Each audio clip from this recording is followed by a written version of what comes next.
Welcome to Recovery Inspired Hope, where your testimonies empower others.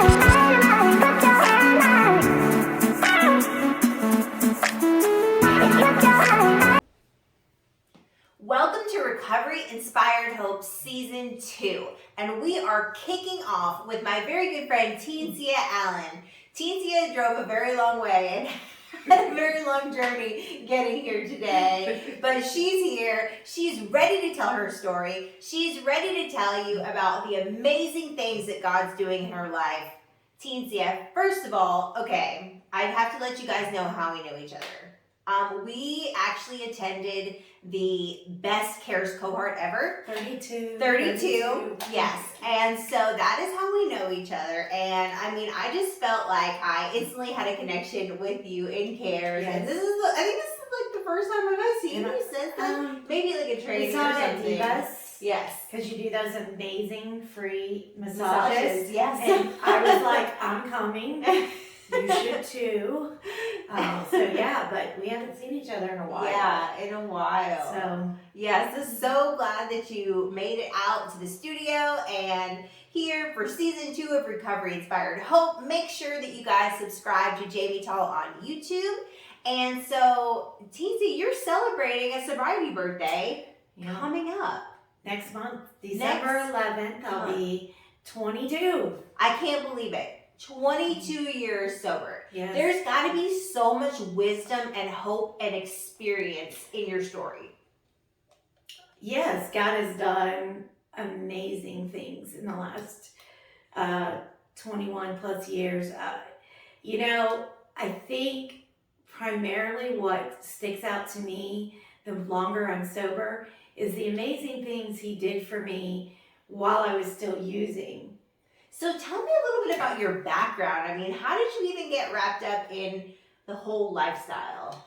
So, I've always searched for something.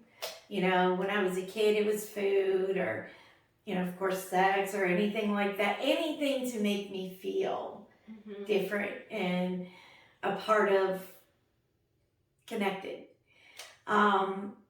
And when I started drinking at 13, I can remember crawling out of the window, jumping in my boyfriend's car, and he handed me a beer, and I popped the lid, and I knew this is where I belonged. And I had found something with a group of people that I connected to. And it went from there. I tried getting married. I tried having kids. But doing all the things. I did all the things to stop the addiction. I remember doing that too. Like, once I get married, it'll be better, and once I have kids, it'll be better. And none of that ever worked. No. And it, you know what? It never made me stop drinking and drugging either. My love was drinking and drugging, but I kept thinking, well, it's because I don't have this. That's why it's not working. Because you have to keep, with addiction, you have to keep going more and more. Really, I'm addicted to more. Yes, I get that. When I was pregnant with my third child, I got the chicken pox. And I was on life support for 15 days. And so you got chicken pox when you were older. I did. Believe me, it's deadly. Oh my goodness, I've never heard of that before. Yes. Because I know when you're young and you get them, your mom would my mom, all the moms would try to make all the kids hang out together. So they would all get it at one time. No, when you're older, it's deadly. Wow. And after that, my voice changed because tubes in your throat. And I couldn't talk for a year, and my baby was real sick, and I became real angry at God. Really, I was so angry at Him because why did you let that happen? Right. Why? And within a year, I had left my kids with my mom, and I went to live on the streets in Orlando. And so is that where you're from, Orlando? Mm-hmm. Okay. Well, I knew it was cold here. Yeah. It's really too cold to live on the street here for me. Absolutely. Because I was a particular junkie. Not only I was a trash can junkie, but very particular about where I was going to trash can, right? Right. So I lived there on the streets for 7 years. And I look back today at all the moments where God was so present. You know, like when I was hungry and I had already spent all my money on dope and I couldn't even go anymore without some food. You know, a church would come by with sandwiches. Wow. And say, hey, are you hungry? Wow. You know, pastors, you know, they always talk about God being a pursuing God. Oh, yes, And for sure. the one thing I know about my higher power, my God, is that he pursued me to my lowest form. And that last time I went to jail, because I've been many times, I remember thinking, this is not the lowest. Just because you live on the street, you think that's the lowest. If you conjure up in your head what you think the lowest type of person is. And I understood that I was getting ready to lose me. You know, it wasn't about my physical self. My spirit was going to die. Yeah. And I just asked for help. I just asked God for help. And I didn't know who he was. And I was really leery because, I mean, you know, some of the people that come into the jails, they're scary. Yeah, for sure. But I just kept walking in the right direction and studying his word. And they didn't have AA and stuff. Church was all they had. And I know it was designed just for me because I needed that higher power solidity, that connection with him before I walked out those jail doors. And I walked out those jail doors, and it's been almost 22 years later. Wow. And God has done some amazing things in my life. Even, he never stops. Right. Just when you think he's done and how much more can I be or can I do? Right. He opens these doors and makes it so amazing and so much more than I could ever dream about. Oh, it's so inspiring. Isn't she inspiring? She's amazing. So you pretty much got delivered in jail from your, addiction. And then, so when you got out, was there like a pathway that you chose to continue staying sober, or were you just like church, or how did you maintain it? Well, in the beginning? The only thing I knew was AA. Only thing I'd ever been to. It was so funny because before I tried to get sober before at the Gwinnett room. And I was living in a tent in the parking lot. I thought I was okay because I'm going to get it back. Because everybody lives in a tent, don't they? Yeah. I mean, outside an AA house. I mean, we're going to get it back. I remember we robbed them. We threw a big rock through their glass door and stole the money. So the only place I knew was to go back there. And my mom dropped me off at Viewpoint, which is right around the corner. And I remember walking around because I had some time to kill. And I was in one of those little thrift stores there. And I remember thinking I had $10 in my pocket. And I remember thinking, I don't know what to do because I was lonely and I was scared. And I thought about using. And it was for real. Like I was going to go take that $10 and go use. And somebody walked up behind me and said, hey girl, I've been praying for you. I love you and I'm so glad to see you. And I turned around and it was my grand sponsor from before. Wow. Oh my goodness. I mean, talk about divine intervention. Like I have goosebumps right now because what are the chances? Yeah, that is amazing. She took me to the meeting. They loved me like nobody had ever loved me before. And they all knew. They all remembered. They remembered my name. Yeah. And I started to get in there. I did go to church because for me, I needed to find solidity in a God of my understanding. And it may have not worked out that I went at that church. Right. It may have been that I needed to go to another church, but I was committed to trying. Right. Whatever worked. So if that church didn't work, I would have went to another one. If this meeting didn't work, I went to another one. You know, I never gave up hope that I was going to be able to stay sober. You know, because I had never done it on my own. And luckily it did work out. And there were some recovering people there. In fact, my Sunday school teacher was, at that time, she was 15 years clean sober. Wow. And she didn't go to church. She just went to church. And I knew that wasn't my path. Because I needed to hear real people talk. Personally, for me, I do not discount anywhere where I get knowledge. Right, absolutely. You know, and I think that's a big trap for people. That if you go to this meeting, you're going to get all you need from there. Right. And maybe that's so, but that wasn't me. Man, I needed it all. I was just that sick. Yes. It was you need like the whole village of it. I mean, I needed it all. I mean, 12-step prayer. I've been to, I have checked out all of them. And all the fellowships. All the me fellowships. Too. And they each have their own particular like special that like hits me. Same. Yeah. I mean, but I've been to Buddhist shrines. I've been to, I mean, there's some amazing recovery all across the board. And so I was always taught open-mindedness and willingness. And so opening my mind up to hearing what other people are saying and not seeing my own personal bias. Right. That I didn't even realize I had. And just being able to hear them is what has really brought me here today. I would not have been here. I would not be here if it were not for the just vast amount of people that God put in my life. Absolutely. And that the whole concept that the opposite of addiction is connection. Oh my gosh.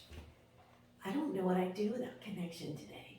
Absolutely. And so when you went to CARES, after that, like what has transpired in your life since CARES? Oh my gosh, CARES changed my life. CARES was hard. Remember that one conversation they asked me to have? Somebody had said something that kind of discounted everybody else's prejudice, hurt feelings. And Neil, was it Neil? Who was it? I can't remember his name now. He said, I need you to share that. I don't remember. I was like, people are going to see me. They're going to see me in my pain. Right. Because being a woman who lived on the street and lived in the hood, you know what? I mean, I've had stuff thrown at me. I've been called names. Just being a woman. Right. You know, you can run into that. Oh yeah, all kinds of stuff. And I remember I did it. I said, hey, that hurts me. And that hurts Pablo. And that hurts this person because you're saying yours is more. But as I said it, it was like I heard what was coming out of my mouth. And I went, oh, that's another level of learning for me. You know, my pain was there, but it's not more important. Right. So CARES really changed my life. I went to work in a crisis walk-in clinic. Most people do not want to work in a crisis walk-in clinic, and they don't love it. I loved it. I loved those people walking in. And since then, I've gotten my 501c3, so we're nonprofit now. Whoa! So tell me the name of your organization. It's called 2820 Teach. 2820 Teach. Yep. Okay, and tell us about it. So 2820 Teach is an organization that we help assist and walk with. It's peer mentored, peer run. And we help ladies and gentlemen, but primarily right now ladies, who either have been affected by drugs and alcohol. A lot of grandparents raising grandkids. As I am a grandparent raising grandkids. My mom has mine too, so I mean, lots of single moms coming in. We started an all recovery meeting this time last year. I thought God was crazy because we're talking about me. And how could I ever do that? You are capable. You are worthy. And I told you recently I had COVID, and I was really getting discouraged because I didn't feel like we were growing enough. We should have a building now. We should be servicing lines of people. So grandiose we get. But in September, I was out almost the entire month with COVID. And those ladies who just are trying to get their kids back, they're just trying to stay sober one day at a time, came and they opened the doors themselves and they had a meeting together without me. Wow. I can remember 20-something years ago, I would have had hurt feelings. You did it without me? Today I'm like, oh my gosh, you did it without me.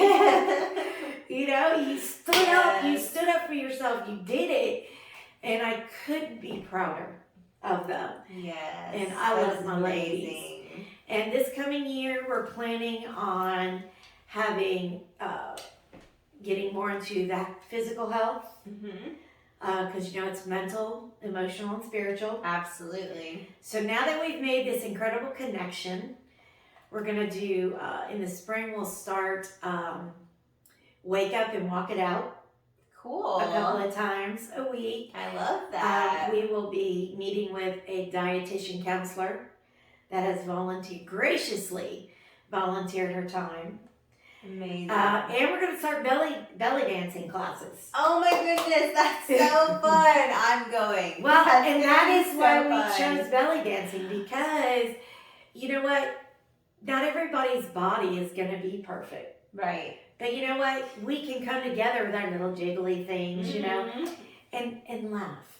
And that's really what it's about. Yeah. Is to try something new and to just laugh and get moving a little bit.